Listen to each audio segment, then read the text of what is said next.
ijambo numva Imana yashyize ku mutima wanjye muri iki cyumweru ni ijambo rivuga urukundo rw'Imana. Rero ijambo ryose mbwiriza mba narifatiye igihe nkanarisengera ariko kandi rikabanza rikanamfasha. Ijambo nasomye nkumva ntabwo riri gukora ku mutima wanjye cyane, numva ntashobora kubiribwiriza abantu, ariko iyo namaze kumva iryo jambo ryamfashije nanjye mu ruhande rwanjye mba numva ko ari Imana yagambiriye kutubwira. Kandi si ukuvuga ko amagambo y'Imana adafasha, ahubwo hari ijambo Imana iba yateguye ikarishyiramo ibirungo ukumva urisomye wagira ngo nibwo bwa mbere uryumvise, ayandi nubwo nayo ari meza ndetse hari n'igihe wayasomye akagufasha, ariko Imana ibishaka kuvuga muri uwo munsi, kuvuga kuri iryo jambo iryo ngiryo riri kugufasha ukumva utaritambukaho. Hakabaho n'igihe wumva hari ibindi bintu wumva wakagombye kuvuga ariko ukumva iryo ngiryo ryanze gutambuka, ukumva niryo ryabaye irya mbere n'irya nyuma ukwiriye kugira icyo uvugaho. Rero iri jambo rivuga urukundo rw'Imana niryo Imana yampaye muri iki cyumweru, numva riri kumfasha cyane. Ntekereje urukundo Imana yadukunze, ntekereje n'uburyo Imana ijya kurema yaremye ibintu byose, yamara kubirema ikarema umuntu bwa nyuma yarangiza igahita ivanga ibintu byose naremye nta wundi bihaye ni wowe.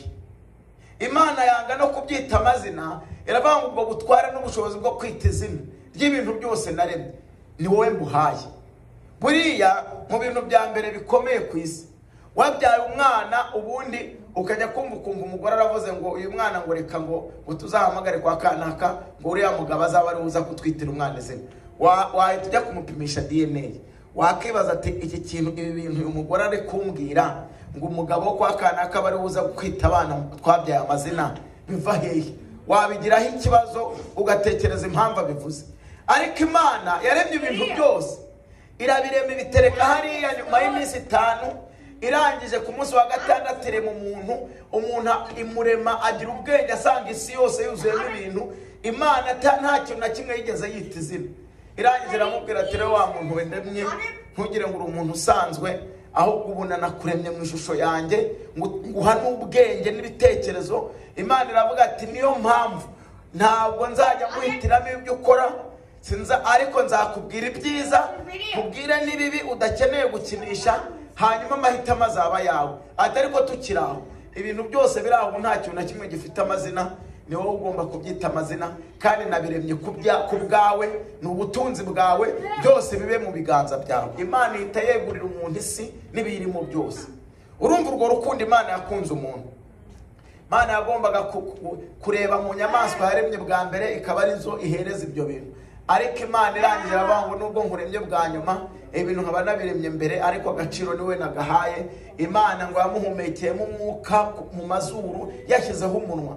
Mujye mwumva urukundo Imana ikunda umuntu, ni urukundo ruteye ubwoba, ni urukundo utakunda umwana wawe. Mu majambo turi busome Imana yanyigishije iby'urukundo rwayo, nsanga rurarenze uko turutekereza.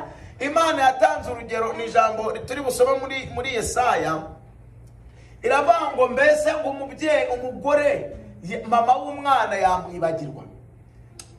Imana nyine irabaza ngo hari umuntu w'umubyeyi wagira gutya akibagirwa umwana yabyaye, akamwibagirwa neza.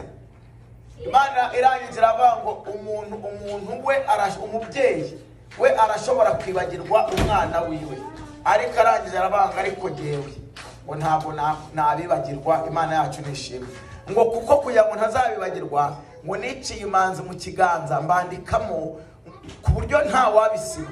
Imana yacu nishimwe. Ubwo rero ibyo bintu binyereka ko urukundo Imana idukunda ari urukundo rudasanzwe, rurenze urw'umubyeyi akunda umwana wiwe.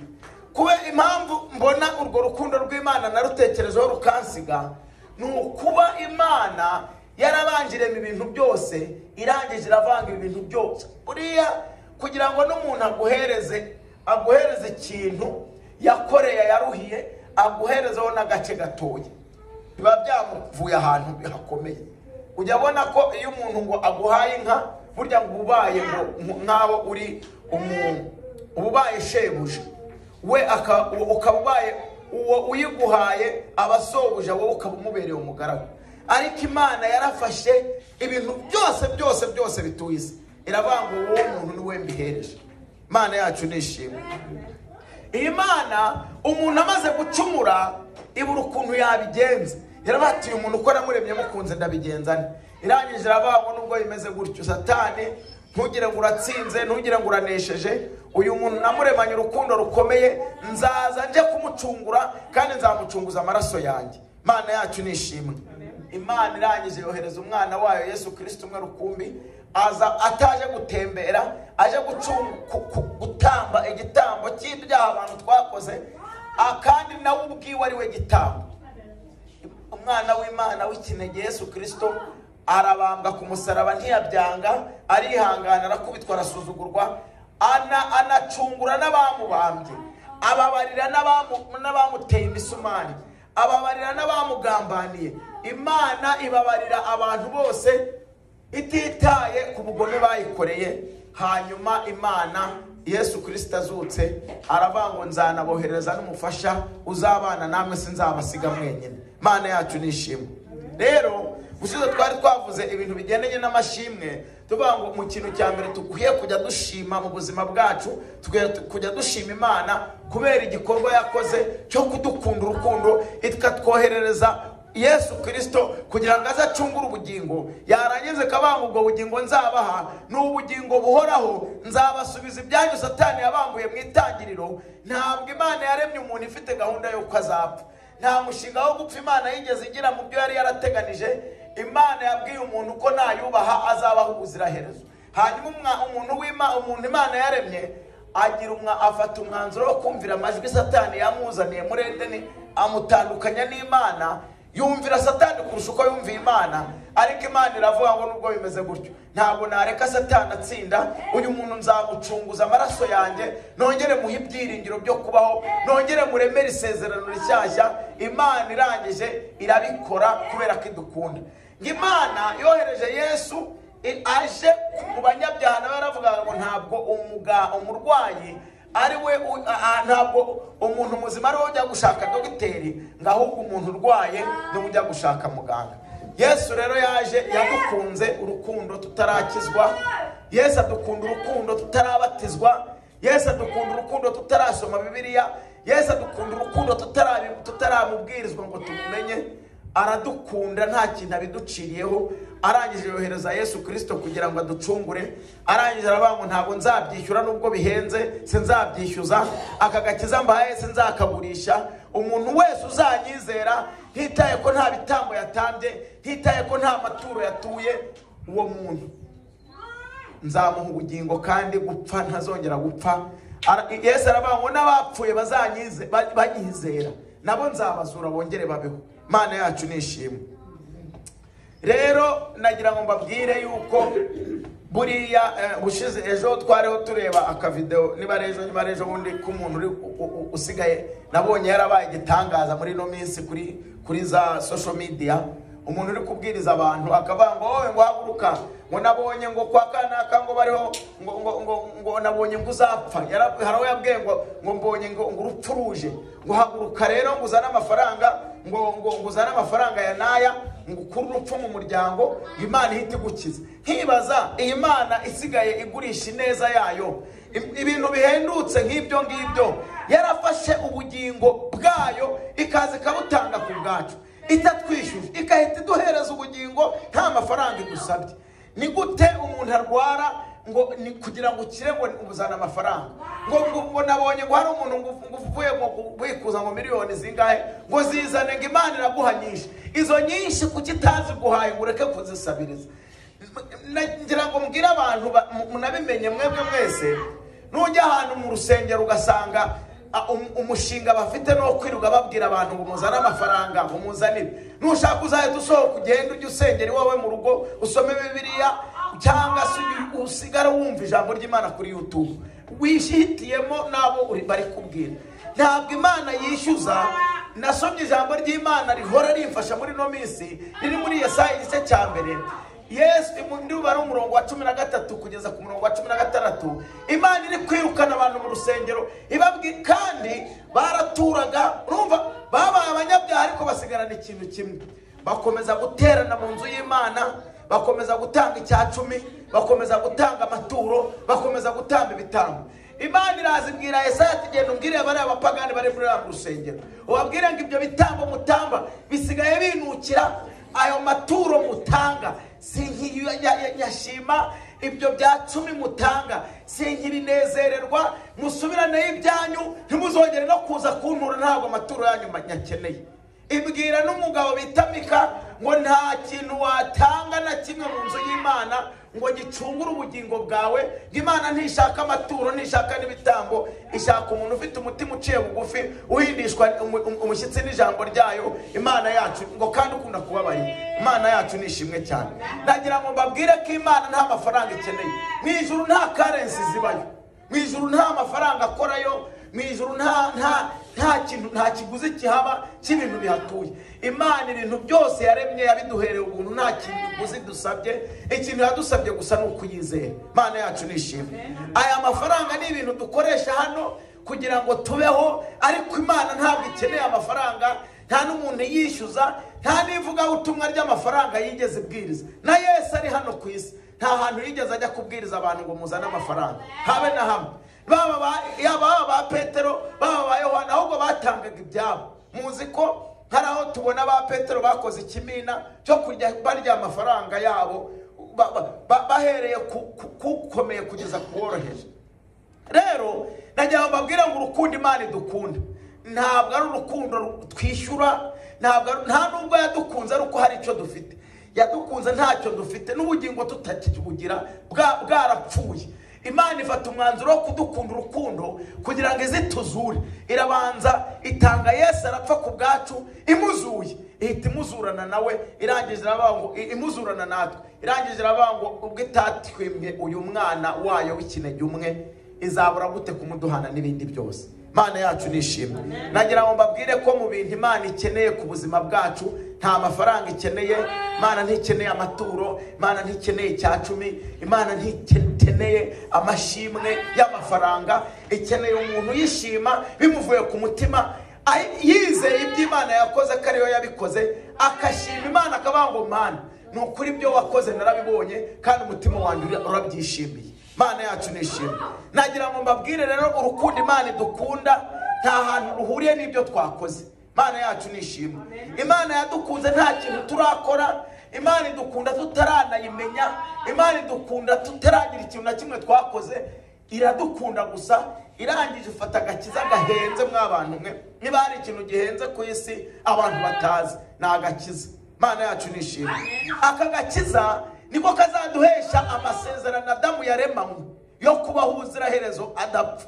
Imana yacu nishimwe. Ayo masezerano twahombejwe na Adamu apfunyitse mu kintu bita gakiza. Imana yacu nishimwe. Ako gakiza rero kakaba kari muri Kristo Yesu. Imana yacu nishimwe. Yesu raba Imana yabanga umuntu uzizera izina rye, uwo muntu azahabwa ubugingo buhoraho, ikintu bita gupfa kitakiriho. Ibintu byitwa umubabaro, ibintu byitwa gahinda, ibintu turiho turavuga ibintu byo kwishyura inzu ngo byatunaniye, tukajya ku kazi tukavanga akazi karatugoye, tukaryama tukibaza iki tuzishyura inzu ejo. Ariko nagira ngo mbabwire ibyo bintu byose hari umunsi Imana izabihanagura mu buzima bwacu, tukazabaho tutabikeneye, tutanabitekereza, n'ibyatubayeho tutabyibuka. Imana yacu nishimwe. Duhimbaza Imana gusa, dushima, tunezerewe igihugu Imana yadusezeranije. Nagira ngo mbabwire rero ngo Imana yacu idufitiye urukundo, niryo jambo ry'Imana turi buze kuganiraho uyu munsi. Iri jambo rero ndashaka ko dusoma ahantu hane, ariko hose havuga ku rukundo rw'Imana. Ndashaka ngo tuze gusohoka ahangaha Imana tufite ukundi kuntu turi kuyumva bitandukanye nuko wari usanzwe uyumva. Niba utariyumva gukunguko turi kuyivuga, uze gushakisha uburyo bihuza uyumva ukunguko. Imana yacu nishimwe. Nujya ugira ikibazo umenye ngo nubwo kimeze gutyo, nukuri Imana irakizi, kandi Imana ifite ubushobozi bwo kugikemura, kandi ntabwo yakureba uri kurira ufite agahinda ngo ikureke icyo kibazo kigifite. Reka dusenge twumve ijambo ry'Imana. Ndabanga nsoma ijambo tusanzwe tuzi rivuga cyane ku rukundo rw'Imana riri muri Yohana igice cya 3:16 kugeza ku 17. Hanyuma dusome na Yesaya, turaza gusoma no mu gitabo cy'Abaroma. N'ibitabo bitatu dusoma, ariko ndashaka ko dusoma mu Baroma ahantu habiri hatandukanye. reka tubanza dusomeye muri Yohana igice cyaho ni icyambere. Ndashaka ko tuganira ku kintu bita urukundo rw'Imana, ariko urukundo Imana ikunda umuntu. Ntabwo turi kuvuga urukundo ikunda abakiranutsi, ntabwo turi kuvuga urukundo ikunda abantu baterana mu materaniro, ntabwo turi kuvuga urukundo ikunda abantu bahora bayiramya. Ndi kuvuga muri rusange umuntu tutitaye ikibazo afite uyu munsi nuko abayeho uyu munsi. Turebe urukundo Imana imukunda. Ngo kuko Imana yakunze abari mu isi cyane, mu rwa 16 ibice 3 by'ubutumwa bwiza bwa Yesu Kristo ko bwanditswe na Yohana. Ngo kuko Imana yakunze abari mu isi cyane, ngo byatumye itanga umwana wayo w'ikinege, ngo kugira ngo umwizera wese atarimbuka, ngo ahubwo ahabwe ubugingo buhoraho. Murongo wa 17 rero, ngo kuko itatumye umwana wayo mu isi ngo aze guciraho iteka abantu. Kuki ako kajambo bagatambitsemo? Bagira ngo bamenyeshe abantu ngo uwo mwana uje mu isi Imana itanze, ntabwo aje guciraho abantu iteka. Nubwo aje mu isi yuzuye mu ibyaha, nubwo aje mu isi y'akagambane, nubwo aje mu isi y'abantu batizera, nubwo aje mu isi y'abantu badakunda Imana, ariko umushinga umuzanye ntabwo aje kubaciraho iteka, ahubwo aje kugira ngo abigishe kwizera, hanyuma umuntu uzizera izina ryiwe Imana imuha ubugingo buhoraho. Yesu abwira Lazaro ngo abwira mushiki wa Lazaro ngo umuntu wese wapfuye agapfa yizera, ni ukuri ngo nzamuzura yongere kubaho. Arangiza aravuga ngo kandi utarapfa ngo ntabwo azapfa iteka ryose. Imana yacu nishimwe. Umuntu ngo utarapfa yizera ngo ntabwo agipfuye. Imana yacu nishimwe. Hanyuma ku murongo wa 17 ngo kuko Imana itamutumye uwo mwana wayo ngo aze guciraho abantu iteka, ahubwo ngo yabikoreye kugira ngo abari mu isi bazakizwe nawe. Imana yacu nishimwe.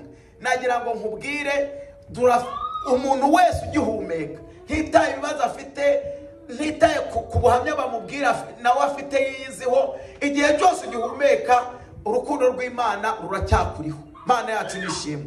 Ntabwo bigusaba amafaranga ngo urukundo rw'Imana ruze, ntabwo bigusaba gutanga amaturo, ntabwo bigusaba gutanga icyacumi. Nagira ngo mbabwire neza, ndanabasobanuriye yuko ntabwo hari abantu bajya babwira abantu ngo umuntu udatanga icyacumi ngo Imana izamurimbura. Nta hantu biri.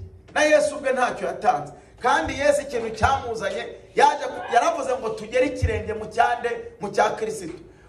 Icyacumi ni byiza kugitanga, kubera ko urusengero turimo ntabwo turubamo gusa, turubamo turwishyura. Ariko ntabwo ugitanga kugira ngo kiguheshe ubugingo, ugitanga kugira ngo gikore umurimo w'Imana.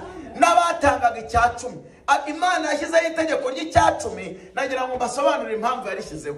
Ndagira ngo nimujya mushaka urukundo rw'Imana, ntimugashaka urukundo rw'Imana mushaka kurufatanya n'ibintu mwakoze. Oya, nta hantu bihuriye. Ntabwo Imana igukunda ikurikije imishinga wakoze mu rusengero rw'Imana. Ntabwo Imana igukunda ikurikije amafaranga uhora uzana mu rusengero. Ntabwo Imana igukunda ikurikije ibintu wakoze bizasigara hano. Imana igukunda ikurikije uko yakuremye mu ishusho yayo. Icyo kintu cyonyine ikaba ari igishingiraho. Reka babwire gato ku bintu bigendanye n'icyacu. Ntabwo ari cyo naje kwigisha, ni kuyambabwira urukundo rw'Imana mu rutandukanye n'uko abantu basigaye babivuga muri no mezi. Hari ubwoko bw'Abalewi Imana yashyizeho kugira ngo baba batambye. Imana yacu nishimwe. Hanyuma igihe bageraga i Kanani, Imana yari yarababwiye ngo Abalewi nta kandi kazi bakwiye gukora usibye kuba mu nzu y'Imana, gutamba ibitambo no kwigisha abantu ijambo ry'Imana. Bageze ni Kanani, imiryango yose y'Abisirayeli bayihaye gakondo, barabanga, ariko Abalewi nta gakondo bagomba guhabwa. Imana yacu nishimwe. Kubera iki? Imana yanze ko bazarangazwa n'ibyo guhinga, n'ibyo kujya mu kazi, n'ibyo kugira bakibagirwa inshingano Imana yabahaye. Imana ibaha inshingano imwe rukumbi itagira ikindi kintu cya kabiri. Iravuga ngo mwe muzaba abatambyi mu nzu yanjye, nta kindi kintu mbahaye. Irangije ibwira indi miryango yose isigaye ngo namwe muzajya muhinga ibintu byose musaruye, kugira ngo bari abantu nashyize mu nzu yanjye bashyizwe gukora akazi kanjye bazabona uko barya. Ntigeze mpa amasambu, nta masambu bari bafite. Sinzi niba uyu munsi niba bakihari bakaba barayahawe. Nta sambu na rimwe Abalewi bigeze bahabwa. Ahubwo arababwira indi miryango ngo mwebwe mwese nimujya musarura, mujye mufata ibintu, niba musaruye ibishyimbo mupime ibishyimbo byose mwasaruye, ibishyimbo 10 kimwe muri byo mubishyire abatambyi. Imana yacu nishimwe. Abalewi, no kubanga Abalewi rero nta kintu bakoraga usibye kwigisha abantu ijambo ry'Imana, kubasubiramo ibyo bigendanye n'amategeko, hanyuma no kubabwiriza ubutumwa bwiza, no gutamba ibitambo, no kubamenye akazi kabo kana ko mu nzu y'Imana gusa, nta kindi kintu bafite. Noneho kugira ngo babeho, kugira ngo barye, Imana ishyiraho itegeko kugira ngo batazabyibagirwa. Ibishyiraho itegeko iravuga ngo mugomba kubikora. Niyo mpamvu muri ntuze muri Mika niba ari Maraki ririya jambo bakunda gukoresha abantu, bakavuga ngo mwaranyibye ngo kuko mwanyibye 10 n'amaturo mu nzu yanjye. Nta kindi Imana yabivugiraga, bari barataye Abalewi, barabihoreye Abalewi, inzara yarabishe bafite icyo kibazo. Imana yavuga ngo mwaranyibye kuko mu nzu yanjye hatakibonekamo ibyo kurya. Nta kindi cyabiteraga, nuko ariho babaga, nta gakondo bari bafite, nta mirima bagiraga, nta hantu ho guhinga bari bafite, nta nzabibu, nta kintu na kimwe bari batunze. Imana rero iyo miryango yabo yindi yari ifite assignment yo kujya bakora, bakajyana amaturo mu nzu y'Imana, kugira ngo abo bantu batagira gakondo Imana y'akazi, batemerewe kujya guhinga, batemerewe kujya gukora ikintu na kimwe, babone ibyo kurya. Imana yacu nishimwe. Nicyo kintu cyonyine cyari cyabayeho. Niyo mpamvu Imana yategetse 10 itegeka ayo maturo, bagiraga amaturo batanga y'ukwezi, ay'umwaka. Ibyo byose nta kindi Imana yari yarabishyiriyeho, kwari kugira ngo Abalewi badafite gakondo, badafite ahantu ho guhinga, badafite icyo basarura mu gihe cy'isarura, umuntu wese wasaruye yibuka ko umurere watahinze, yibuka ko umurere atafite naho ahinga, hanyuma babashyira ibyo kurya. Nguko ku 10 cyaje. Imana yacu nishimwe. Rero Imana abantu barangije bahita bagihindura ko ari cyo kizana agakiza. Ukumva ko umuntu utagitanze adakwiriye, muri makeya umuntu utagitanze ko mu bwami, bahita bagihindura icyaha ko mu ijuru mubo Yesu yacunguye atarimo. Ngo kwizera wakwizera kose utagitanze ngo ntaho uzagera. Ariko iyo kiba gihari, Imana nakibara gishyize hano muri uyu murongo wa 15 kuri 16 havuga ngo kuko Imana yakunze abari mu isi cyane, byatumye itanga umwana wayo w'ikinege kugira ngo umuntu uzatanga 10 atazabura ubugingo. Ariko Imana yaravuze ngo uzanyizera wenyine gusa no uzahabwa ubugingo buhoraho. Imana yacu nishimwe. Urukundo Imana idukunda rero ntiyadushyiraho ibintu bitunaniza, bituma ndi gutanga amafaranga ndi kurira, ngo aya mafaranga ndayakura hehe, aya mafaranga ndayatanga mbigenze gute. Umutima wawe wonyine, Imana yacu nishimwe, niwo wonyine ukuyobora, ukumva ukwiriye kugitanga, kubera kuzi ko mu nzu y'Imana hari imirimo ikorwa ikeneye amafaranga, ariko ukayatanga kubera icyo gitekerezo wagize gusa, atari uko bagutegetse ngo utayatanga mu ijuru ntuzagerayo. Mu ijuru hari abantu bazajyaho bataragitanze, batananze ko cyabayeho. Imana yacu nishimwe. Ndagira ngo mbabwire rero, mbasobanurire yuko urukundo Imana idukunda ntirushingiye ku mafaranga twatanze, urukundo Imana idukunda ntirushingiye ku maturo twatanze, urukundo Imana idukunda ntirushingiye ku mirimo iyo ari yo yose ikoreshejwe amaboko twatanze, ahubwo urukundo idukunda kubera ko twizeye umwana wayo yohereje, tukabiha agaciro, ayo maraso yamenetse tukayahereza agaciro. Izina ry'Uwiteka Imana yacu nirihabwe icyubahiro. Iyi Mana rero irangije iravuga ngo umuntu wizeye uwo mwana azahabwa ubugingo buhoraho, ngo kandi nagira ngo mbatangarize ko ntamwohereje kugira ngo azabacireho iteka, ahubwo yaje kugira ngo umuntu w'umunyabyaha umwizeye akurwe mu byaha, ahabwe ubugingo buhoraho. Imana yacu nishimwe cyane. Imana yacu ihabwe icyubahiro. Urukundo rero rw'Imana irongera ibwira Yesaya buriya ni umuhanuzi wahanuye ibintu byinshi cyane biri mu isezerano rishya, byasohoye mu isezerano rishya, bivuga ibya Kristo, bivuga iby'agakiza, bivuga n'iby'urukundo rw'Imana. Hanyuma mu gice cya 49 cy'ubuhanuzi bwa Yesaya ku murongo wa 15 hari ijambo nakunze ridusobanurira neza Imana Data, uburyo ari Imana Data. Buriya Imana abantu sinzi ukuntu bajya basobanurira ubutatu bwera. Ubutatu bwera bamwe iyo babisobanura bumva bagira ngo ni imana zitatu, ariko siko bimeze. Ahubwo Imana yabwiye abantu ndi umubyeyi wanyu nige nababyaye, irababwira ngo umwana ashobora umubyeyi. Reka tuhasoma, haravuga ngo muri Yesaya igice cya 40, ubuhanuzi bwa Yesaya mu gice cya 49 umurongo wa 15, haravuga ngo mbese umugore yakwibagirwa umwana yonsa ntababarire uwo yibyariye? Ni ukuvuga ngo umubyeyi, umugore wabyaye yakibagirwa umwana yonsa, ari konsa agahaguruka akimuka akagenda, akazibuka ko yamusize ageze iyo yimukiye, ngo se ngo yakora cyaha ki ku buryo uwo mwana yaba yaracumuye icyaha umubyeyi watamubabarira? Murumva ikintu Imana yavuze? Aha yaravuze ngo umubyeyi, umugore, niyo yanavuze umugabo, yaravuze ati hari umugabo ashobora kubyibagirwa, ariko avuga ngo umugore watwise umwana amezi 9, yamara kumutwita akamubyara, yamara kumubyara akanamwoza. Imana irabaza ngo mbese yamwibagirwa ngo cyangwa yakora ikintu kibi imbabazi zikabura akumva atamubabarira?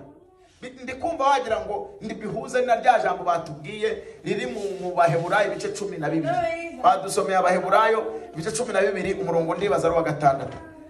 Hatubwiye ngo abo Imana ikunda irabacyaha ndetse ikabaha n'ibihano. Abikunda n'ibihano, Imana yacu nishimye. None aha ngana Imana iravuga ngo none ngo mbese agakantu kumve neza, ngo mbese umugore yakwibagirwa umwana yonsa ngo ntamubabarire uwo yibyariye? Aho ngaho Imana yagira ngo itubwire ko iyo ari umubyeyi urenze umugore uko yita anakunda umwana we, arangije Imana iravuga ngo nibyo, ngo nibyo.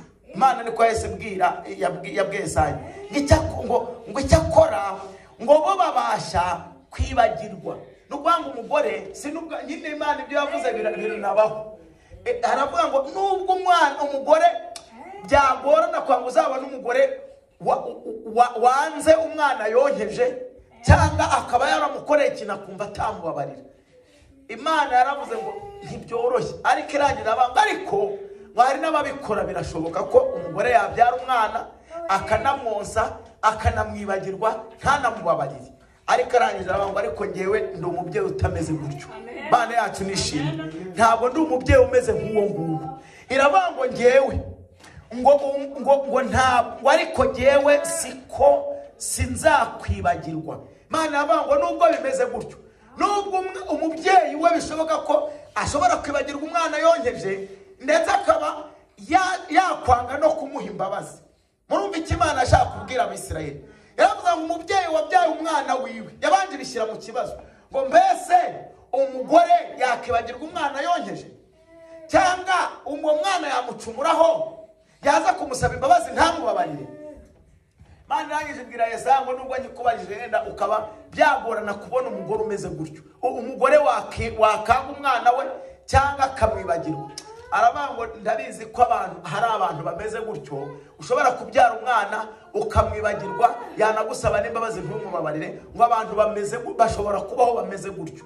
Arangije aravuga ariko ahantu ntandukaniye n'abantu, ngo ngewe mu muti uko ndema Imana ntiremye, Imana yamyeho uko namye ndiho mu kubaho kwanjye, ntabwo mfite akantu kabaho mu buzima bwanjye kitwa ko nakwibagirwa umuntu cyangwa se simubabarire. Nibyo yashaka kuvuga, kubera ko yagomba kutubwira ibintu tuzi. Ishaka kuduha urugero ku muntu, umugore wabyaye umwana, uburyo byumvikana. Ngira ngo ibyo bintu murabyumva, umwana wabyaye hanyuma ukamwosa, kuko yaravuze ngo umwana wonkeje wamwibagirwa. None urumva ko uwo muntu yabyaye umwana ntiyamujugunye, yaramubyarangije aranamwosa. Amaze kumwosa, hanyuma Imana yabaza ngo uwo muntu wabyaye umwana we yamara kumubyara akanamwosa, mbese yamwibagirwa? Yesaya myumvira yese yumva ko igisubizo ari hoya, ntiyamwibagirwa rwose, kandi nibyo. Arangije aramubaza, none se umugore wabyaye umwana akamubera ikirumbo, uwo mwana akaza kumusaba imbabazi, hari umugore watinyuka kuvuga ngo sinkubabarire ku mwana yabyaye? Yesaya arabangwa mu mutima, ndibaza Imana ararebye ibona kwangwa ibyo ntibishoboka. Imana yavuga ngo Yesaya nubwo ari kubyumva ko bidashoboka, abantu bashobora kwibagirwa, umugore ashobora kwibagirwa umwana we, umugore ashobora ndetse no kutababarira umwana we. Kandi nibyo hari abo twabonye byagenze gutyo. Hari abagore bataye abana, hari n'abababyara bakabata bataranabonza, hari n'ababonyeje barabata bakuze, hari n'abakoze amakosa bayakoreye ababyeyi babo batajya bababarira. Ubwo buhamya turabufite mu isi birasanzwe. Ariko Imana irangirira bati genda umubyeyi utameze gutyo. Imana yacu nishimwe. Ati ngewe ntabwo nzigera mbibagirwa, ntabwo nabareka, kandi ntabwo nabura kubabarira. Munsabye imbabazi. Imana yacu nishimwe. Nuko idukunda urukundo rero rurenze ubwo Imana ashaka kutubwira ko urukundo dukunda rurenze iby'umugore akunda umwana yabyaye yanonkeje. Imana yacu nishimwe. Irabanga imbabazi zanjye rero nta kintu na kimwe zishingiyeho. Ngewe ndi Imana y'inyembabazi, nitwa Imana yitwa urukundo. Imana iremye iri mu bintu bita urukundo. Nukuvuga ngo Imana ntiremye rero gukora ko nta rindi jambo nabona mvuga kugira ngo mubyumve neza. Imana karemano kayo, muri karemano k'Imana ni Imana ifite yuzuyemo urukundo rudafite ikintu rushingiyeho. Nta kintu waha Imana kugira ngo ihite ishingira ku bintu wayihaye igukunde. Ariko ushobora kuba ufite umutima wo kunyaga, ariko wareba akamaro ngufitiye ukavuga ngo nta kibazo, ndagukunda kubera ko nyine nta kundi bimeze, n'inkwanga se nzabaho nde. Ariko ni iki kintu waha Imana ngo igukunde? Ibintu byose ari ibyayo. Imana rero idukunda urukundo rudafite ikintu warutangiye kugira ngo irugukunde. Imana idukunda urukundo rudashinze ku nshuro wayisuye. Nta kintu na kimwe cyatumye Imana idukunda gishingiye ku byo twakoze, ishingiye ku mirimo yacu, ishingiye ku mafaranga twatanze, ishingiye ku maturo y'ibyo twahinze twatanze. Imana iremanye ikintu bita urukundo, ikaba iremye mu kintu bita imbabazi. Imana yacu nishimwe. Imana niyo yonyine ibabarira umuntu igahita inabyibagirwa itagira inzika. Imana yacu nishimwe. Imana nuko iteye. Irangiza iravuga ngo nubwo umugore yakibagirwa umwana we yabyaye, akaba yanakanga kumubabarira umwana aje kumusaba imbabazi, ngo njye si uko nteye. Umuntu wese uje kunsaba imbabazi ntitaye ku bugome yakoze, ntitaye ku cyaha yakoze, mwibaze Imana yababariye abantu bateye inkota Yesu, abantu bamukubise, abantu bamuciriye ku iteka. Imana iravuga ngo nubwo bimeze gutyo, abantu bose barushywe n'abaremerewe, ntitaye ku miruho barushye, ntitaye ku bibaremereye, muze munsange ndabaruhura. Imana yacu nishimwe cyane.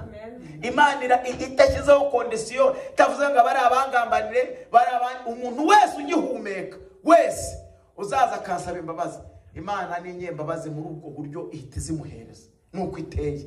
Nta hantu imbabazi z'Imana zihuriye n'amafaranga, nta hantu imbabazi z'Imana zihuriye n'iminsi wateranye mu materaniro, nta hantu imbabazi z'Imana zihuriye n'ibintu wakoreye pasiteri cyangwa ibyo wakoreye umukozi w'Imana. Imana igukunda urukundo idafite ikintu na kimwe warushakiramo ngo uvuga ngo impamvu yankunze ni ukubera ibi ngibi. Reka nta hantu bihuriye. Imana yadukunze turi abanyabyaha, mwabyumvise ko yabonye isi isanga abantu bazarimbuka, ntiyigera ireba amafaranga n'amaturo, ntibyari bikinezeza. Irangije yohereza umwana wayo w'ikinege ngo kugira ngo umuntu umwizera atazarimbuka ahubwo azahabwa ubugingo buhoraho. Barangije baranabisobanura ngo ntabwo Imana yaje guciraho abantu iteka, ahubwo ntiyohereje umwana wawe ngo aze guciraho abantu iteka, ahubwo yaje kugira ngo abantu bakizwe binyuze mu kumwizera. Imana yacu nishimwe. Hanyuma ibwira Yesaya ngo urukundo bakunda nta hantu rushingiye, nagira ngo mbabwire imbaraga rufite. Iravuga ngo ruruta urw'umugore wabyaye umwana akunda uwo mwana yabyaye. Imana yacu nishimwe. Kandi ibi bintu ntabwo ari story bimwe bavuga ngo nuko ngo urukwavu ngo rwenga ngo inkingo n'impyisi ngo bakajya ngo basangira ngo bubaka icyuzi. Ntabwo ari ibyo ngibyo. Ibi ni ibintu byabayeho. Ibintu byose dusoma hano, ijambo ry'Imana tubwiriza, ni ibintu byabayeho imbone nkubone, byanditse byarabayeho. Imana yacu nishimwe. Ntabwo ari inkuru y'urukwavu n'iki, ntabwo ari inkuru ya maguru ya sarwaya. ibi ngibi ni ijambo ry'Imana byabayeho, bifite n'ubuhamya nabo byabayeho bariho bazwi. Imana yacu nishimwe. Rero nagira ngo mbabwire ngo Imana idukunda urukundo rumeze rutyo, ruruta rw'umugore akunda umwana we, itubabarira imbabazi ziruta iz'umugore yababarira umwana wamukoreye ikibi. Imana yacu nishimwe. Reka twongere dusome aya magambo navuze turi gusorezeho ari mu gitabo cy'Abaroma. Turasoma ibice 5 umurongo wa 7 kugeza ku wa 9. Twongere dusome ibice 8 33 kugeza ku 35. Dusome no 36 na 7 kugera 39. Reka dusome mu izina rya Kristo Yesu, niho turi gusoreza.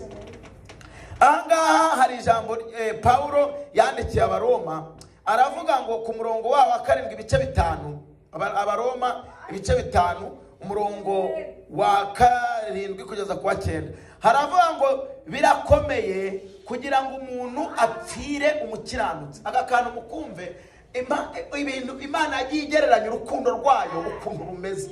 Mwumva ko yabanje kuvuga ku mubyeyi, umugore, urukundo akunda umwana we n'urukundo akunda n'uburyo yababarira umwana. Yesaya we yumvise ko nta mugore wakanga umwana yabyaye yaranamwonkeje, nta nubwo yananirwa kumubabarira umwana yaje kumusaba imbabazi. Imana yamubwira ngo abantu bateye mu buryo ibyo ngibyo banabikora. Bateye mu buryo umugore yabyara umwana wamuruhije amezi 9, akanamwonsa amezi 6, akanamubeshaho, yamukorera icyaha akamwibagirwa, akanamuta, akagira ngo ntiyabyaye. Arangije Imana abanga ariko Yesu uko nteye ati, ukomeje gusoma ku murongo waho wabo muri icyo gitabo cya Yesaya ku murongo wa 16, no avango ngo ngewe ngo nabaciye mu kiganza nk'imanzi. Imana yacu nishimwe. Hanyuma rero mu Baroma naho Paulo ashatse kugereranyiriza abantu ukuntu urukundo rw'Imana rumeze. Irababwira ngo birakomeye kugira ngo umuntu apfire umukiranutsi. Iri iki kintu ngira ngo umucunge. Nawe wibaze, ufite umuntu w'inshuti yawe y'amagara, wa wundi hari igihe ukunda umuntu ukumva umukunze kuruta uko ukunda n'ababyeyi bakubyaye, ukumva uramukunda, ukumva niwe buzima bwawe. Hanyuma Paulo abwira Abaroma, arabandikira arababwira ngo ndagira ngo mbabwire ibintu urukundo Imana ikunda abantu ukuntu rumeze. Ati byagora umuntu kugira ngo apfire umukiranutsi, umuntu w'inyangamugayo, umuntu w'umunyakuri, umuntu akunze, umuntu afitiye urukundo, byagora ko wamupfira. Imana yacu nishimwe. Nora wumve ukuntu yasobanuye rero urupfu rwa Yesu. Arangije aravuga ngo nkaswe kuba wapfira abanyabyaha. Yashaka kuvuga uburyo Yesu yaje akadupfira twe turi abanyabyaha. None aravuga ngo byagorana ko inshuti yawe wabona igiye gupfuka bango reka mpitambike mbari giyewe mpfu, aho kugira ngo inshuti yanjye ipfe, aho kugira ngo inshuti yanjye irware, aho kugira ngo inshuti yanjye ihure n'ibibazo iri guhura nabyo, reka ngende nyisimbure. Tujya tunabivuga, umwana yarwara ngo yaba ngo ari nge nari ndwaye, ariko hari igihe bagushyizeho igipimo neza gipima ibyo umutima utekereza, wasanga uri kubeshya ngo ukuntu ngo ndi kubona ari kubabara ngo yanza kuba ari jyewe, ngo nkaba ari jye ushobora gusanga bagupimye wasanga ari amarangamutima adafite ikintu na kimwe ahuriye n'ukuri uri kuvuga, ugasanga ari bo bahateretse, nta n'iminota 2 wamara uri muri ibyo bibazo. Ukumva ngo rwose ngiyo nza ngo kubimenya ngo nkaba ari jye nagiye. Hari umuntu ujya kumukumva ngo disi ngo gisida ngo kanaka yagiye ngo kandi ngo twagomba kwiyonza ngo kuba ari jye nagiye ngo nkaba ari jye wapfuye. Ariko muri kuboroga mwese hakagira ubabaza turumva ari nde wasigara. Ndabizi ko benshi bahita uvuga ati rwose nagende njye mbari jye nsigara n'ukuri n'ijye nari mfite akamaro. Ariko Imana irangije iravuga ngo, Paulo aravuga ngo byagora kumukira umuntu ukiranuka w'inshuti yawe wamwitangira ngo ububabare cyangwa akaga agiye guhura nako umusimbura uba ari wowe ukagira. Aravuga arabanga ariko noneho uyu mwami wacu yadukunze urukundo, twebwe turi abanyabyaha, nta kindi kintu aduciye, turi abanzi be, tutamukunda, tutanamwitayeho. Araza aravuga ngo ndabapfira hanyuma nzabigishe kunyizera, umuntu uzanyizera nawe urukundo rwanjye ruzamugereho. Arangije aravuga ngo kuri uwo murongo nyine ngo biragoye ko umuntu yapfira umukiranutsi ngo nkaswe gupfira umunyabyaha. Ngo icyakora ngo ahari byashoboka ko umuntu yatinyuka gupfira umunyangeso nziza, yabitinyuka, hanyuma ariko Imana yerekaniye urukundo rwayo ikunda umuntu ubwo Kristo yadupfiraga tukiri abanyabyaha. Nukuvuga ngo Kristo yadupfiriye tutamwizera, tutamukunda, tutamwitayeho, tutanabimusabye, tutanabikeneye. Mu ibyo bintu muri kubyumva, Kristo yadukunze adupfira tutabishaka, tutabikeneye, tutabimusabye, tutanazi ko bidufitiye akamaro. Imana yacu nishimwe. Ariko Imana ibona ko dukeneye ubwo bugingo, ibona ko dukeneye kubaho, ibona ko dukeneye gucungurwa, nubwo tutari tubizi, nubwo tutanabishakaga, nubwo tutanabisengeye, nubwo tutabimuhamagariye ngo aze kubikora. Waraza gusa kubera urukundo rwinshi, araza bidukorera tutabisabye, tutanabikwiriye, tutanabisengeye, tutanabikeneye. Imana yacu nishimwe. Niyo mpamvu baravuze ngo none ko uyu muntu nta cyaha tumubona. Biri kuvugwa n'umupagani bita niba ari Herode, niba ari Kayisari, niba ari Pilato arabati ko uyu muntu nacekinze nkabona nta cyaha afite. Barangiza bati yaba agifite yaba atagifite, umureka amaraso ye ukarabe mu ntoki, tujugunyeho amazi, uvuga ngo amaraso ye azabahame, azaduhame twebwe n'abana bacu. Mana yacu nitugi mwumve nyine, mwumve uwo mujinya abo bantu bari bafitiye Kristo. Mana yacu nishimwe. Ariko Kristo arangije yahereye kuri abo bavuze ngo azaduhame twebwe n'abana bacu. Imana abo bose bahanaguraho ibyaha, irabanga ibyo muri kuvuga ntabwo mugize gute mubizi. Mana yacu nishimwe. Abanga abantu bose bababarire data ngo kuko ibyo bari kuvuga n'ibyo bari gukora ntabwo bagize gute, ntabwo babizi. Mana yacu nishimwe. Imana idukunda urwo rukundo turi abapagani, tutazi ko tunayikeneye, tutazi ko tunayikunda. Aba bantu na nyuma yuko Yesu azutse habayeho umushinga wo kujya birirwa bahiga abantu bari gukora babizera Imana. Murabizi umugabo bita Paulo yarokokeye muri uwo mujyo ari kujya kurwana ngo yica abantu bose bavuga Yesu. Ariko rwa rukundo Imana ikunda abantu irenga ko Paulo hari abantu bamaze gupfa, harimo na Stefano ari Paulo azize. Imana irenga ko Paulo yirirwaze afite n'urupapuro appointment agiye no kwica abandi bantu. Mujye mwumva urukundo Imana idukunda. Nta mafaranga ntiyabisengeye, nta nabikeneye. Mwumve niyo mpamvu babwira, ntabwo Imana yohereje Yesu twabisengeye, ntabwo Imana yohereje Yesu tunazi ko tubikeneye, ntabwo Imana yohereje Yesu ngo yenda hari umushinga, hari abantu Imana yamwohereje igira ngo kubw'urukundo irabango none abantu bazarimbuka kugeza ryari. Imana yohereza umwana wayo turi abanyabyaha irebe ko hari abantu bamwizera, ibingize mu mubare w'abantu bafite ubugingo. Imana yacu nishimwe. None murebe urukundo rw'Imana. Urukundo rw'Imana rusanga umugabo umaze kwica umukiranutsi, uri kuvuga gukiranuka kw'Imana, uri kuvuga urukundo rw'Imana bita Stefano, amaze kumwica afite urundi rupapuro rwo kujya kwica abantu i Damasiko. Bari kuvuga Kristo uwo mucunguzi w'ubugingo bwacu. Arangiza abata ariko uyu mugabo kucyangirira nabi. Imana ihita yohereza, Imana imanuka ije gucungura umugabo bita Paulo, nawe ngo imuhagakize. Mana yacu nishimwe. Paulo atagasengeye, Paulo atagakeneye, Paulo atanazi kagashaka, Imana irakamuhatira ikamuha ku ngufu. Nagira ngo mbabwire ngo agakiza k'Imana ntabwo twakishyuye, nta nubwo twari tukakeneye. Imana yakaduhatiye ku ngufu, irangije ikaduha ku ngufu. Imana iravuga ngo ndakabahereza nta kundi. Imana igiza kudushaka ikaduha ku ngufu, ikagufata ku ngufu utanabishaka, ikakuzana ikakutereka mu murimo, ikakubwira ngo nuvamo nzakwica. Ukahaba bishaka utabishaka kubera urukundo rw'Imana. Haleluya. Urebye ahantu wavuye kugira ngo uze mu nzu y'Imana, ushobora gusanga Imana yarakwirukanseho, ubura handi uhungira usanga nta handi ufite amahirwe handi usibye mu nzu y'Imana. Imana yacu nishimwe. Nagira ngo mbabwire ngo urukundo rw'Imana rurenze rw'umugore akunda umwana yabyaye. Imbabazi Imana itugirira zirenze z'umugore yagirira umwana yabyaye. Imana yacu nishimwe. Nujya ubona ibibazo rero bikubayeho, ntukajye utekereza ko Imana itagukunda. Reka babitwigishije Paulo yabibwiye Abaheburayo, arababwira ngo ni ukuri nujya ubona Imana hari ikintu cy'igihano iguhaye cyangwa ukabona hari ibigeragezo bije, iba yabanje kubipima ikabona nta kintu byagutwara, kandi ngo abantu ikundira abahana ndetse irabacyaha ndetse ikabaha n'ibihano. Imana rero idukunda urwo rukundo ikaducyaha kuko idashaka ko turangara, ariko rero babwire ngo urukundo dukunda rurenze urw'umugore akunda umwana yabyaye, rurenze urw'umugabo yakubwira ngo aragukunda, rurenze urw'umugore yakubwira ngo aragukunda. Urukundo Imana idukunda rurenze urwo dukunda abana twabyaye, idukunda mu rwego rurenze urwo ngurwo.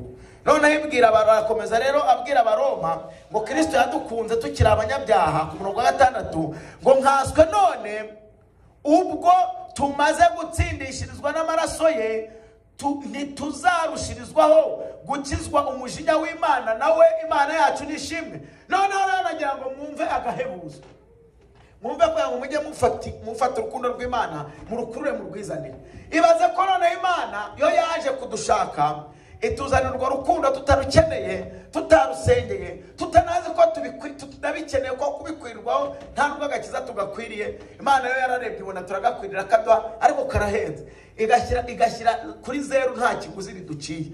Ariko nayo babwiye niba hari ikintu gihenze kurusha ibindi nta gakiza, ariko Imana irangije ikaduha ku buntu nta kiguzi dutanze, irangije ikaduha tutagakwiriye, tutagasengeye, tutagasabye, tutanagashaka. Imana yacu nishimwe.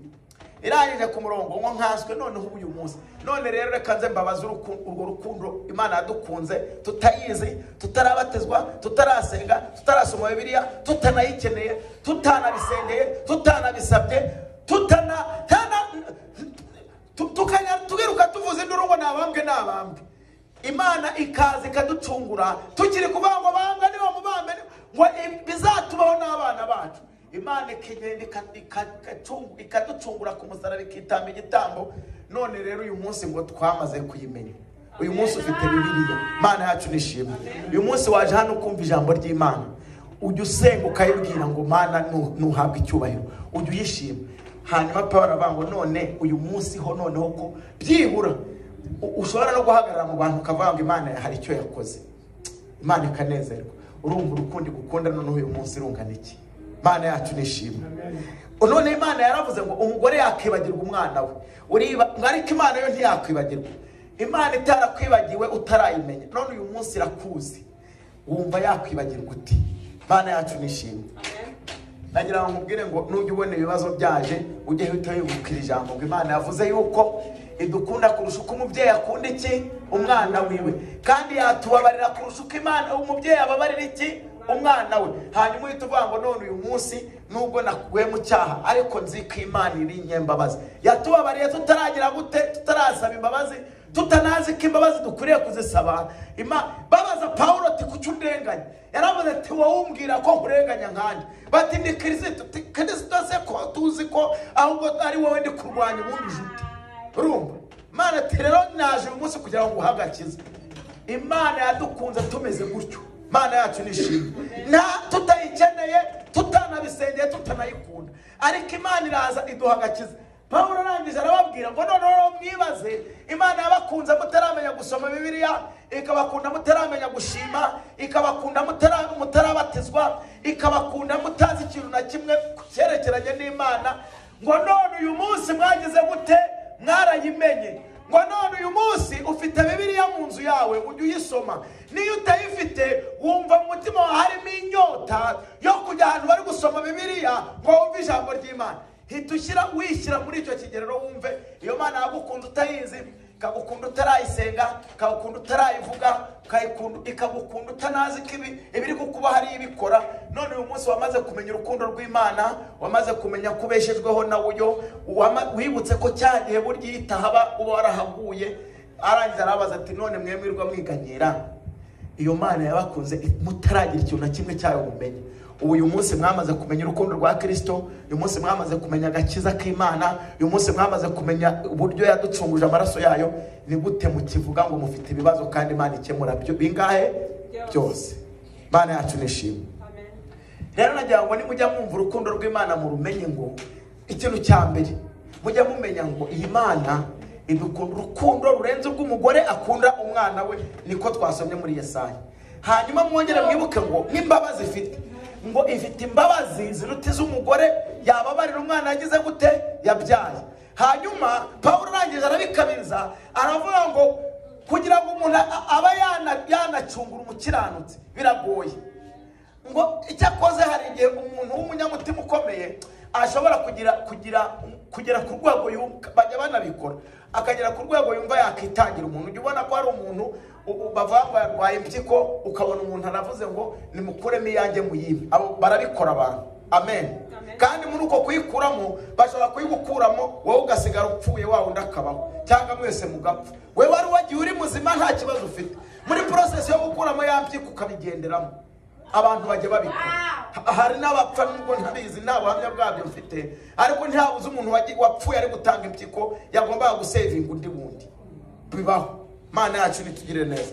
Pawulo arangije aravuga rero ngo nubwo umuntu ashobora kuba yapfira umunyengeso nziza, ngo ariko Imana yerekanye urukundo rwayo dukunda, ngo Kristo yadupfiraga tukiri abanyabyaha nta kintu na kimwe cyiza twakoze. Irangije aravuga ngo none nkaswe uyu munsi ho tuyizi.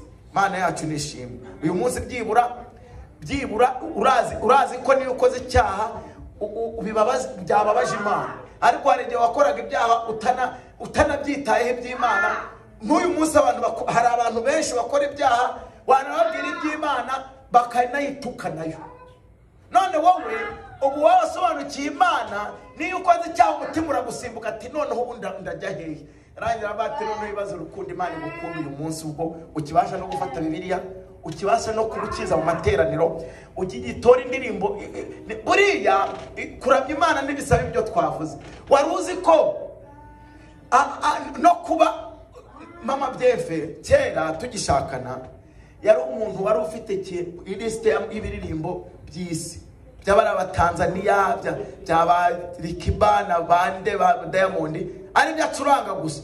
Ntabwo nigeze mubwira ngo ntuzongere ngo ntukajye bicuranga muri ino nzu. Nta nubwo nigeze mubwira nti ibi bintu n'ibiki uzana hanga turabakristo. Ariko ndibaza ko uyu munsi ushatse indirimbo yabo bantu mvuze muri telefone sinzi ko wayibonamo. Mana yacu nishimye. Ariko icyo gihe umuntu yinjiraga mu nzu ugasanga n'ibyo biririmbo bya wararaye birimo, ariko buryo byamuvuyemo ntabyo namubwirije, sinabimusabye, ariko Imana kugeza ku rwego wumva bimeze gutyo. Noneho reba ubwo ibintu wakundaga kera byagushizemo biraza, usigaye ugenda mu modoka ukumva ntiwagenda mu modoka itari kuririmba indirimbo y'Imana. None iyo Mana iwe yagukunze ukiririmba ibyo biririmbo by'isi bivuga ibintu byo gutukana no n'ibyisoni nkeya. None uyu munsi ntizikigufasha iyo utari kumva indirimbo bari kuvugamo Yesu, batari kuvugamo Imana, ntabwo ucuranga. None Imana yo yagukunze ukimeze uko kwa mbere, none urumva uyu munsi yabigukunda kungana iki? Uza mu nzu y'Imana ukaza gusenga, yaragukunze utaraza mu rusengero, utanasenga n'umunsi n'umwe, wirirwa uhiga abantu basenga ahubwo ubagusha. Pawulo niko yarameze, irwazerera mu gisagara yica abantu. Imana urukundo rwawe ruragenda rumusanga. None ibaza aravuga ngo none mumbwire uyu munsi turi gusenga, uyu munsi mwicaha mu materaniro mutitazwe n'ikindi kintu, mwaje kumva ijambo ry'Imana. Muri baza urukundo Imana bakunda rungana iki? Mana yacu nishimwe. Mu Baroma rero umurongo wa 8 umurongo wa 33 harangije havuga ijambo nkunda cyane. Haleluya. Nagira ngo Imana mujye muyikunda mudashingiye ku byo yabahaye. Nagira ngo mujye mukunda Imana mudashingiye ku mafaranga mutunze. Nagira ngo mujye mukunda Imana mwibutse gusa urukundo yabakunze mwe mutarayimenya, mutanayikunda, mutanabishaka, mutanayibisaba. Jambo ry'Imana muri mu Baroma 8 umurongo wa 33 harabango ninde uzarenganya intore z'Imana, ninde waturenganya? Mana yacu nishimwe. Arabaza abantu ngo nimumbwire mukurikije izo mbaraga z'urukundo rw'Imana yari yamaze kubabwira mu bice bitanu. Uburyo Imana yadukunze turi abapagani, yari kubwira abantu baje mu rusengero. Igihe ubutumwa bwiza bwabwirizwaga muri hanze muri guhiga abantu ngo mubice bari kubuvuga, uyu munsi noneho muri guhiga ubutumwa bw'Imana buri kuvugwa ngo mubwumve. Mana yacu nishimwe. Muri kumva mushaka kujya ahantu bari kubwiriza ijambo ry'Imana mu ryumve, nyamara hari iminsi mwabayeho muri guhiga abantu bari kuvuga ijambo ry'Imana ngo mubice cyangwa mubavuge nawe mubasebye. None uyu munsi usigaye ugira inzara n'inyota byo kumva igiterere cyabaye ukajyayo. Arangije arababwira rero ngo none abantu bameze gutyo mujya gushaka ijambo ry'Imana, ninde muntu uzagira gute uzabarenganya? Imana yacu nigire gute nishimwe. Ngo ninde uzarega intore z'Imana? Ngo ni Imana kandi ariyo izitsindishiriza. Arangije arongera abaza ikindi kibazo, ngo ninde uzazicira iteka? Ngo ni Kristo kandi ariwe wazipfiriye. Aravuga ngo ndetse akaba yarazutse ari iburyo bw'Imana, afite umushinga wonyine wo kugira gute wo kudusabira.